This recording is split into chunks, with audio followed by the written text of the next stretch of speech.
Des brassards rouges en signe de protestation. Depuis des mois, la colère des chauffeurs de taxi monte contre ce qu'ils appellent les clandos en ligne.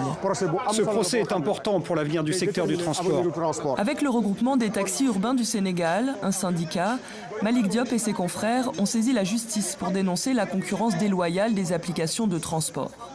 Taximan depuis plus de 20 ans, Malick estime avoir perdu plus de la moitié de ses revenus depuis l'arrivée sur le marché sénégalais des VTC, ou véhicules de transport avec chauffeur, qui ne respectent pas, selon lui, la réglementation en vigueur, contrairement aux taxis. Chaque année, on passe 2 fois la visite technique.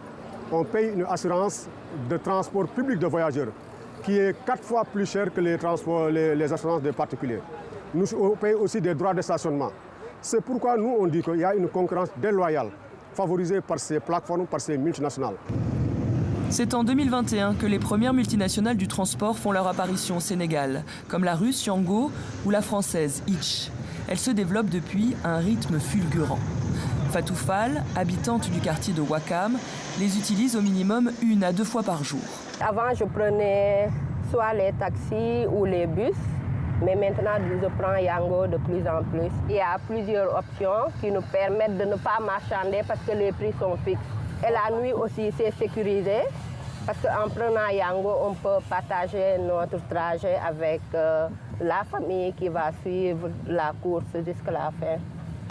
Face à cette concurrence, les chauffeurs de taxi portent plainte contre les géants du secteur, Yango, Hitch et Yassir en juin. Une audience reportée à 6 reprises. Elle s'est finalement tenue ce lundi en présence de dizaines et dizaines de taximans. Le verdict est fixé au 23 juillet.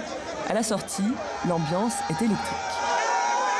On est vraiment satisfait de cette mobilisation. On va continuer nos plans d'action à travers des actions syndicales. Après avoir concerté avec les organisations syndicales de transport, il est temps que les autorités administratives prennent les dispositions nécessaires pour arrêter ce phénomène qui gangrène tant le secteur du transport au Sénégal.